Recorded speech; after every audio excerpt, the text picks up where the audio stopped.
assim, ó. Lucas capítulo 3 e João capítulo 4. Duas referências dentro deles também.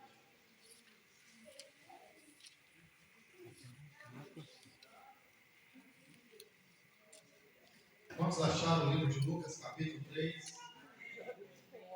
Amém.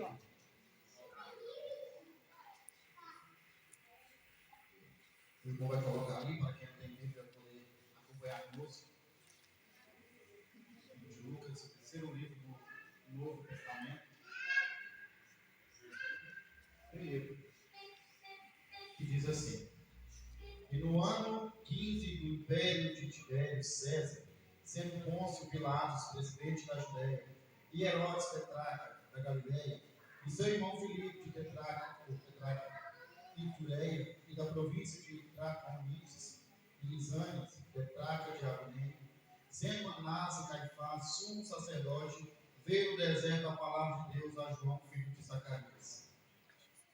E percorria toda a terra ao redor do Jordão, pregando o batismo de arrependimento para o perdão dos pecados. Livro de João, capítulo 4. É o próximo livro. De João, capítulo 4. Próximo livro do Novo Testamento, que diz: e disse-lhe Jesus: mulher, crê-me que a hora vem em que nem este monte, nem Jerusalém adorarei o Pai. Vós adorareis o que não saibais, nós adoramos o que sabemos, porque a salvação vem dos judeus. Mas a hora vem, e agora, em que os verdadeiros adoradores adorarão o Pai em espírito e em verdade, porque o Pai procura os tais que assim o adoram. Deus é espírito e importa que os que adoram adorem em espírito e em verdade. Quantos podem ler o versículo 24, por favor? Deus é espírito e importa que os que adorem em espírito e em verdade. Amém. Tomar os vossos assentos, em nome de Jesus.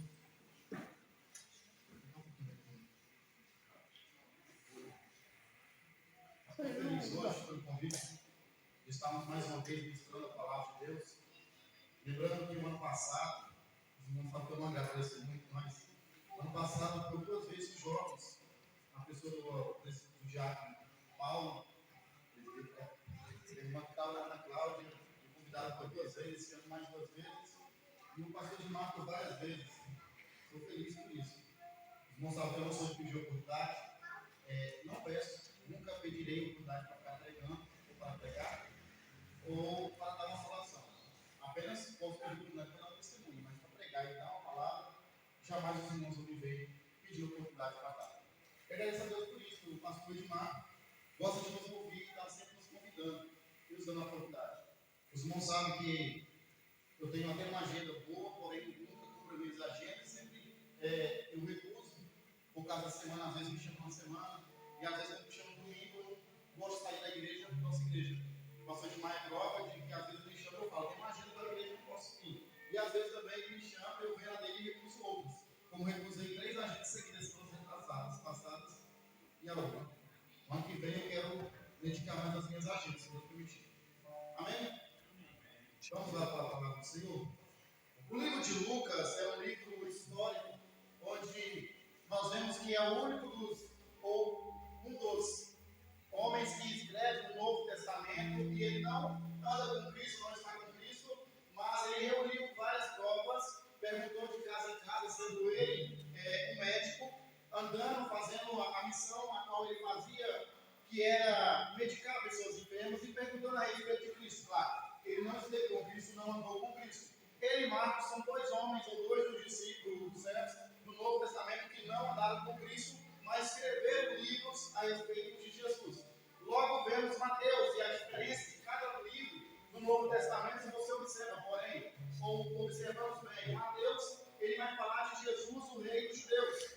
Marcos, ele escreve Jesus como servo dos hebreus, dos judeus, porém maior do que César. Ele era servo, mas ele vai dedicar-se ao ministério da cura, e ele vai registrar mais cura do que qualquer outro testamento, ou dos Novos Testamentos, de qualquer outro escritor. E você vai para o livro de João e vê que João ele quer provar, ou ele prova que Jesus é Deus. Ele está desde o princípio, você vê que ele começa dizendo: o princípio era o verbo, e o verbo era Deus, e o verbo estava com Deus. E lá no versículo 3 você vai ver: o verbo se fez carne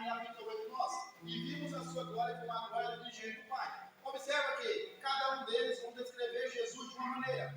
A maneira mais que me chamou a atenção é de Lucas. Não porque os outros desmerecendo os outros, mas se no culto de hoje estivéssemos aqui pregando, eu aqui dando essa palavra, e Lucas ou os outros evangelistas estivessem aqui, cada um ia descrever a história que aconteceu aqui de uma forma diferente. Por exemplo, Mateus ia dizer que Jesus, sendo Deus, ou o Rei de Deus, está em sua glória, observando o culto. Mateus ou Marcos ia dizer que Jesus curou no culto de hoje. Ele operou no culto de hoje e é registrado em seus livros. João ia dizer, o próprio Deus foi presente no culto dessa noite e operou alguns milagres e maravilhas. Lucas queria escrever a história e declarar a história, narrar a história. Observa bem que ele iria dizer, no culto de hoje, onde o prefeito da cidade é Aparecida, o governador da cidade é tal, o presidente do ano tal, por exemplo, é Lula. Por que ele trata a história e dá a entender os fatos da história? Porque daqui 100 anos, se Jesus não voltar e alguém lesse esse texto e falasse a respeito do culto de hoje, ele ia deixar alguma coisa marcada para provar que realmente houve um culto aqui. Por exemplo, ele dizer, no ano tal, onde o governador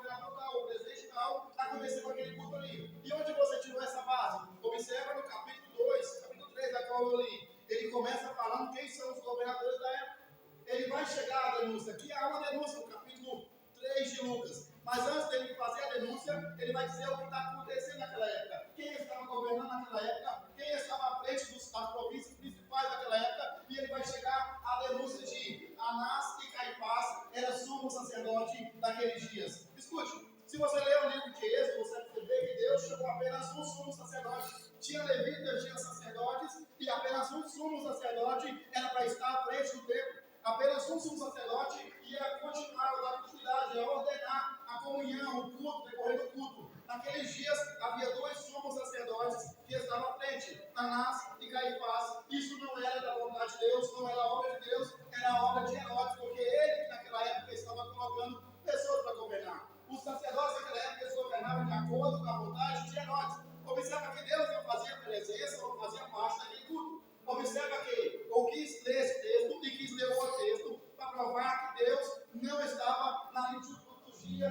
daquele culto. Deus não manifestava naquela presença. Observa que são 400 anos sem a presença de Deus no meio do povo. São 400 anos que Deus não fala com o povo. Por causa disso aqui, as pessoas não estavam ligando mais para a ordenança de Moisés, para o mandamento de Moisés, mas estavam ordenando, observando para ajudar riquezas ilícitas. Eles estavam tentando ajudar para se tesouro na terra, e a morte desses dois camaradas aqui é terrível. Depois os irmãos pesquisam um pouco da história deles, que não está na Bíblia aqui, narrando a história deles, como acabaram seus dias. Mas então, o que você quer dizer com isso, presbítero? Eu estou dizendo que nos dias em que esses dois homens estavam governando à frente do templo, governando no meio da igreja, da congregação, com a falta da presença de Deus ali, e se você observar que Deus vai chamar um homem chamado Zacarias, naqueles dias havia muitos Zacarias ali, era 20.000 sacerdotes que estavam naquela época na frente do templo, enquanto dois governavam, tinha 20.000 sacerdotes que estavam a serviço do povo, era muita gente. E se você for observar, Zacarias é um nome comum,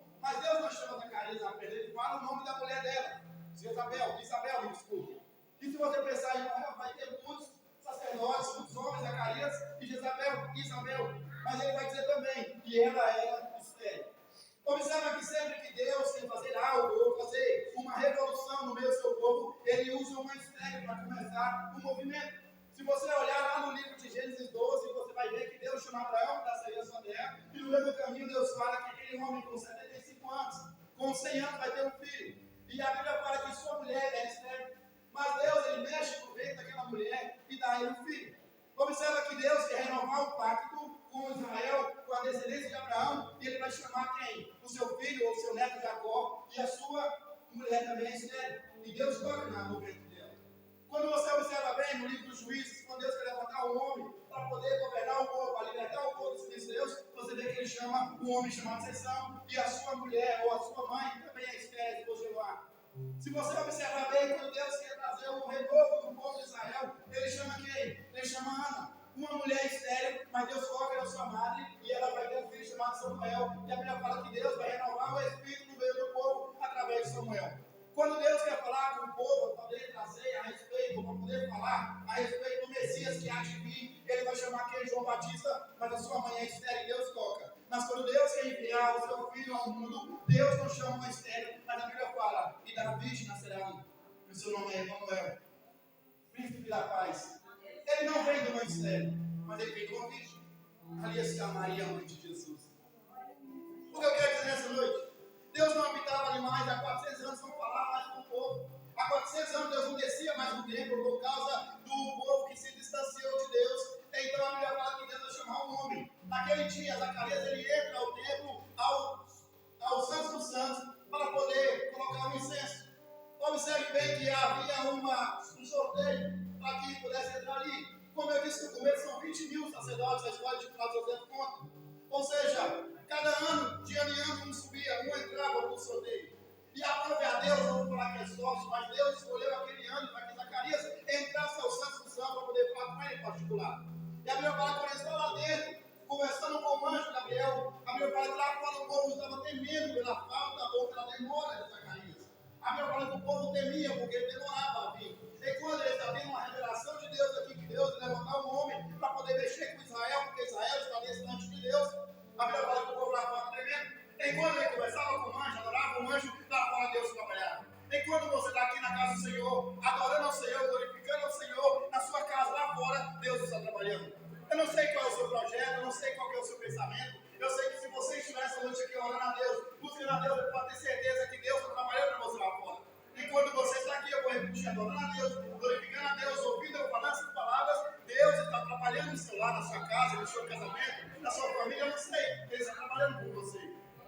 A Bíblia fala que em determinado momento, você observa bem que a história no capítulo 2 de Lucas vai contar a respeito dos seus pais, Zacarias. Ele é da linhagem de Abias, desculpe, fugiu do nome aqui na memória. Enquanto a sua esposa Isabel é da linhagem de Arão. O nome de Isabel, além de ser da linhagem de Arão, ela também tinha o mesmo nome da esposa de Arão. Observa.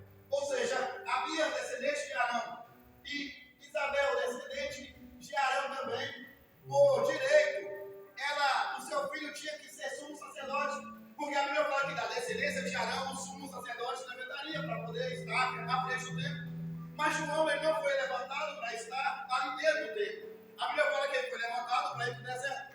Enquanto o povo não estava mais recebendo a presença de Deus no templo, enquanto Deus não descia mais do templo, a Bíblia fala que a presença de Deus se jazia, se fazia lá fora, no deserto. Enquanto Deus não descia mais do templo para falar com as pessoas, porque as pessoas não tinham mais compromisso com Deus, as pessoas até vinham para adorar a Deus, até vinham para estar na casa do Senhor, mas vinham e conversavam, vinham, não dedicavam um culto ao Senhor, vinham e não adoravam a Deus como era o costume do povo de se ajuntar para adorar, mas vinham apenas para poder olhar para a face daqueles que havia dias que não se via, ou quem sabe para poder conversar, colocar para qualquer dia, e Deus não descia mais ali, não fazia presente, enquanto isso, lá no deserto, a Bíblia fala que João anunciava o Evangelho, arrependei-vos, pois é chegada a hora, que João pregava todos os dias. A Bíblia fala que o povo foi até João, e observa que Deus havia mudado o endereço de encontro. Não é a primeira vez que Deus muda o endereço para poder conversar com as pessoas. Se você for ler no livro de Gênesis, você vai perceber que Deus, todos os dias, na viração do dia, na virada do dia, Ele vinha e encontrava com Adão. Todos os dias Deus conversava com Adão, até o dia do pecado de Adão, e Adão se afastou de Deus e não teve mais contato com Deus por causa do pecado. E o lugar do culto, a presença de Deus, é mudada mais uma vez, ou pela primeira vez. Lá em Moisés, quando Moisés está em cima do monte, a Bíblia fala que Deus chamou Moisés para poder levar o povo, tirar o povo da terra do Egito, levar o povo para uma terra que manava leite e mel, uma terra prometida a Abraão. Observa que Deus vai encontrar com o povo no deserto. A diferença, meus amados irmãos, é que Deus chama ele e fala: construa um tabernáculo para mim. O Espírito de Deus vai capacitar dois homens para poder fazer tudo aquilo que está aqui em cima, lá embaixo. Lá vai ser o encontro de Deus com o povo. Lá no deserto, no meio do tabernáculo. No capítulo 40 de Isaías, os irmãos verem depois, vão perceber que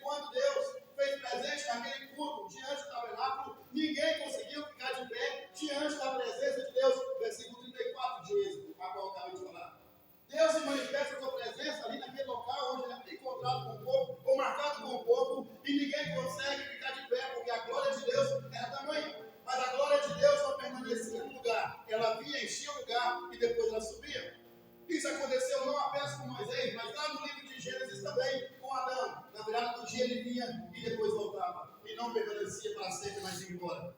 Se vocês verem, o tempo foi passando e levantou-se um homem chamado Davi. E ele olha para o tabernáculo, aquele tabernáculo feito por Moisés, o tabernáculo de madeira, onde Deus estava, a presença de Deus estava. E ele falou para si: irei construir uma casa para o Senhor, um lugar de moradia a Deus, para poder encontrar com o Senhor. E mais uma vez, a presença de Deus, o endereço do encontro de Deus é mudado. E a Bíblia fala que Moisés, ou Davi, ele tenta construir, mas o profeta Natan fala: bom é sua intenção, mas a sua mão está suja de sangue, você não construirá, mas o teu descendente irá construir.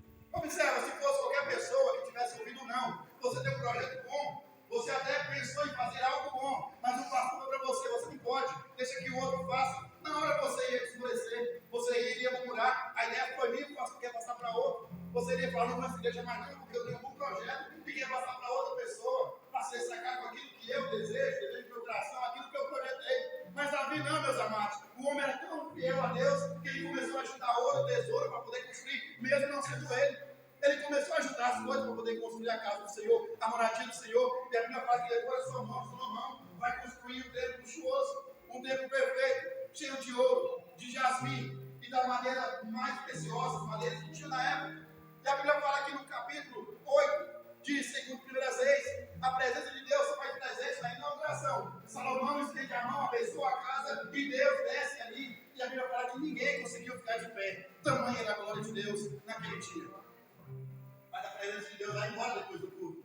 Quando acaba aquele tempo, aquele culto totalmente ali, o Senhor se retira de novo. Mas Salomão, no versículo 8 ali, na verdade, no versículo 18, me desculpa, de 2 Reis, ele vai falar o seguinte: porque o Senhor não habitará. Agora ele é teu mãe, ele não pode ficar nessa casa, ele não pode morar aqui. O Senhor que coloca em umas mãos as estrelas, as águas do mar, o Senhor que conta todas as estrelas dos céus, não caberia aqui no templo, ele não pode ficar aqui, e o Senhor não fica. A sua presença desce, mas ele vai embora. A Bíblia fala que levantaram-se homens depois da morte de Salomão. Os reinos são divididos, rei do norte, rei do sul, e muitos reis foram bons, tementes a Deus. Alguns reis dedicaram-se a Deus, mas outros não. E por causa da desobediência do povo, a Bíblia fala que Deus enviou Nabucodonosor, juntamente com os outros caldeus, e eles destruíram a casa do Senhor. Eles acabaram com tudo aquilo que Salomão havia construído. A Bíblia fala que ele levou todos os utensílios da casa do Senhor embora. Destruiu aonde o Senhor manifestava a sua presença. Não tem mais aquela presença, não tem mais aquele lugar, porque o profeta Jeremias havia dito que os babilônicos iriam destruir. Agora observa Isaías, ele levanta e fala: eu não dividirei mais a minha glória com ninguém. O Senhor não iria mais manifestar a sua glória, porque o profeta havia levantado e dito isso. Só que depois de 70 anos do cativo daquele povo, a Bíblia fala que o povo sai do cativeiro depois de 70 anos e eles vão tentar reconstruir a casa do Senhor de novo. A Bíblia fala que Josué e Jerobabel, eles vão tentar construir, Zorobabel, vão tentar construir a casa do Senhor mais uma vez. Só que os samaritanos vão impedir a construção. Não vão deixar que a construção seja feita. Não vão deixar esse manifestar ao trazer a glória do Senhor mais uma vez por meio do povo. 16 anos se passam e eles não conseguem construir a casa do Senhor até se levantar o profeta Ageu. E ele diz no capítulo 1, versículo 8: suba ao monte, derrube madeira e construa minha casa. Vou repetir. Ele disse: suba ao monte, arrancai madeira e construa minha casa. Depois da construção do templo do Senhor, observa que os anciões que contemplaram a glória da primeira casa, os anciões que tinham mais de 70 anos, que estavam ali e viram o primeiro templo luxuoso, cheio de ouro, quando eles viram aquela casa de madeira, aquela casa de pau, eles começaram a chorar, porque eles viram a diferença do templo. A casa do Senhor, que era ornamentada, que tinha ouro, que tinha madeira preciosa, agora é uma casa de tábua, de madeira, uma casa feia, melhor dizendo. Sabe no capítulo, ou se você começar a pensar no seu coração, pregador, o Senhor não tinha dinheiro, o Senhor não conseguiria arrecadar bem para poder construir uma casa luxuosa. Antes que você coloque isso no seu coração, vou dizer: o próprio Deus, no capítulo 2, vai dizer para Ageu: minha é a prata e meu é o ouro. Deus tinha condição suficiente para fazer uma casa luxuosa, assim como a primeira, mas ele não quis, porque o primeiro templo trazia pessoas até de todo o reino para poder olhar a beleza, a formosura do templo e não para adorar a Deus. As pessoas iam lá para poder ver o luxo que o Salomão tinha feito. As pessoas iam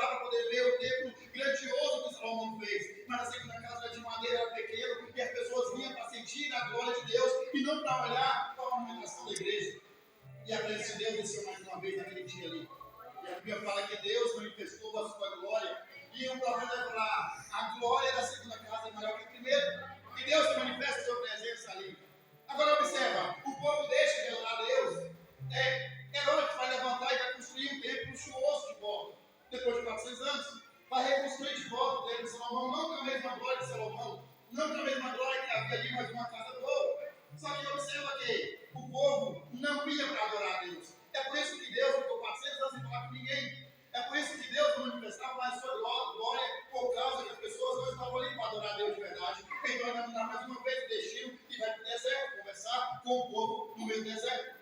Só que aquele homem que pregava, ele não adorava a Deus somente no deserto. Ele não pregava a palavra de arrependimento somente no deserto, mas ele pregava também lá na casa do rei, lá no palácio. Porque você que foi levantado para pregar a palavra de Deus, você não tem que trazer palavra de arrependimento aqui na congregação, lá no subúrbio ou nas ruas, e trazer palavras de conforto ou mensagem para levantar pessoas que não têm que se levantar lá na sede, ou em tempos luxuosos, como esses coaches, que ficam por aí trazendo palavra de emocional, devocional, para que você fica se enchendo o seu coração aí, pensando coisas, ou achando que você é merecedor de algo que você não é merecedor, achando que Deus está ao teu serviço, que Deus é teu escravo, e não é assim que funcionam as coisas. Deus até te abençoa, mas você, ou Deus, não é obrigado a fazer nada por você. Nós recebemos por causa da graça dele, e não porque nós merecemos algo, mas porque a sua graça nos alcançou. Então, ele incomodou o povo, ele incomodou o palácio. Mandaram arrancar a sua cabeça ali. A cabeça dele valia a metade do reino, assim como ele havia prometido. Agora observa que Jesus aparece no cenário. Aquele homem que estava no deserto perguntava para ele se ele era o Elias. Ele perguntava para ele se ele é o profeta. Observa o artigo indefinido, o profeta, não um profeta. Perguntava para ele se você é o profeta ou o maior dos profetas. Ele disse: não, eu sou apenas a voz que clama no deserto. Aquele que foi anunciado por Isaías, que estava aqui para preparar, ou eu estou aqui para preparar o caminho daquele que há de vir depois de mim. E a Bíblia fala que Jesus lhe aparece. Ora, Jesus, quando ele aparece no cenário, lembrando lá no versículo que eu citei de Reis, quando Salomão disse: poderia o Senhor habitar entre nós? A Bíblia fala no livro de João que ele se fez carne e habitou entre nós. Aquilo que era o desejo de Salomão, que o Senhor habitasse, ou que Deus habitasse entre nós, o Senhor se manifesta agora. Ele aparece entre os homens, vive entre os homens. Como o homem tem fome, manda seus discípulos e comprar pão, mas ele multiplica o peixe e multiplica o pão como Deus. Como o homem, ele chora na porta de um sepulcro de um seu amigo, mas como Deus, ele manda aquele homem que está morto há 4 dias sair fora. Como o homem, ele fala que estou cansado e senta ali de frente àquela junta de águas, a qual eu citei no capítulo 4. Mas como Deus, ele diz: fica a mim, Deus, se tivesse cansado, eu oprimido. Como o homem, ele é morto ali na cruz do Calvário, mas como Deus, ele ressuscita no terceiro dia.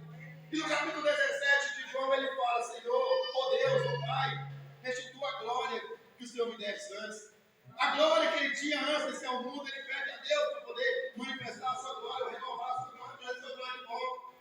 A Bíblia fala que ele está diante ali daquela fonte de água, aquela mulher vem até o encontro dele. Todos os dias aquela mulher vinha meio-dia buscar água. Eu preguei isso aqui esses dias. Todos os dias ela vinha na mesma rotina, passava ali naquele caminho, procurando para buscar água. E Jesus está sentado ali, descansando naquele lugar, e ele pede água para aquela mulher. Observa que aquela mulher fala, ele fala: me dá água, e ela fala assim: como um judeu pedir água para uma mulher samaritana. Ele fala: se você soubesse que te pedir água, pediria-me água e eu te daria água da vida. E nunca mais teria sede. Agora observa, ela olha para ele e fala: como poderia dar água se tem água? Porque ela lembra da história, ela conhece a história. A história diz que Davi, com uma pedra, derrubou Golias. A Bíblia fala que um homem chamado Moisés, com um cajado, abriu uma vermelha. Um homem chamado Arão, com a sua vara, fez florescer. E Jesus não tinha nada em mãos. É por isso que ela fala isso. Não tem nada na sua mão. Você não pode fazer nada, não tem nada, não faz nada com o Senhor. E o Senhor, ele começa a conversar com ela, ela observa que aquele homem começou a tocar em coisas íntimas que só ela sabia e ninguém mais. Então ela reconhece que Jesus, ele é o profeta. E Jesus se manifesta a ela como Messias. E como eu disse aqui há dias atrás, é a única vez que o Senhor vai se revelar e dizer para alguém que ele é o Messias de verdade. Para aquela mulher. Aquela mulher anuncia a cidade que Jesus está ali, mas antes de anunciar, o Senhor falou aonde é verdadeiramente